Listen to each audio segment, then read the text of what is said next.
মুফাসসির বলেন কেন আল্লাহ তাকে চৌকাঠ পর্যন্ত স্পর্শ করতে দেয় না জানো? আর যখন হুদ নবীর কাছ থেকে জান্নাতের বর্ণনাগুলো শুনে শুনে জান্নাত বানাচ্ছিল, নবীকে বলছে কিভাবে আল্লাহ জান্নাত বানিয়েছে, তোমার তো ওই সহিফার ভেতরে আছে, ওই সহিফা থেকে বলো দেখি। আমাদের নবীকে আল্লাহ বড় কিতাব দিয়েছিলেন, অন্যান্য নবীদেরকে আল্লাহ ছোট ছোট কিতাব দিয়েছিলেন, ওইটার নাম কি? সহিফা। ওখানে জান্নাত জাহান্নামের বর্ণনা ছিল, কিছু উপদেশ ছিল। ওখান থেকে বর্ণনা শুনে শুনে যে জান্নাত এইভাবে এইভাবে আল্লাহ বানাবে, ও ঠিক ওই কায়দায় বানিয়েছে।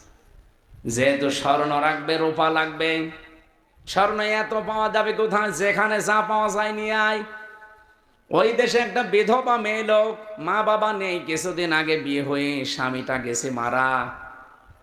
ওর পাইক পেয়াদা যারা আছে ওরা যে মেয়েটাকে বলছে ওইটা দিয়ে দাও, বাদশার স্বপ্ন পূরণে জান্নাতে কাজে লাগবে।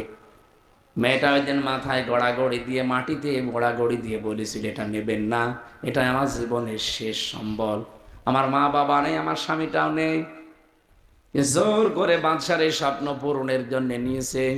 ওই দিন মেয়েটা মাটিতে গড়াগড়ি দিয়ে এমন কন্দন করে বরদোয়া দিয়েছিল, রব্বুল আলামিন আমার জীবনের শেষ সম্বলটুকু যে কেড়ে নিল, তাকে তুমি তার বানানো জান্নাত উদ্বোধন করা বসবাস করতে দিও না। আমি হাদিসে পড়েছি তাকি দাওয়াতাল মাজলুম ফাইন্নাহা লাইসা বাইনাহু ওয়া বাইনাল্লাহি হিজাব। মুসলিম শরীফের হাদিস। নবীজি বারবার উম্মতদেরকে নিষেধ করে গেছেন, উম্মতেরা আর যাই করো, মাজলুমের বরদোয়া থেকে নিজেকে বাঁচিয়ে রাখবা সব সময়, কারণ মাজলুমের বরদোয়ার আল্লাহর ভেতরে কোনো হেজাব থাকে না। এই মেয়েটা যখন মাটিতে গড়াগড়ি দিয়ে কেঁদে কেঁদে বরদোয়া দিচ্ছিল, আমার আল্লাহ ওই দোয়াটা সঙ্গে সঙ্গে কবুল করে নিয়েছে, কারণ কোনো পর্দা নেই। এই লোকটা যেদিন উদ্বোধন করবে, দেখা তো দূরের কথা, চৌকাঠ পর্যন্ত স্পর্শ করতে পারে নাই ওই মেয়েটার বরদোয়ার কারণে।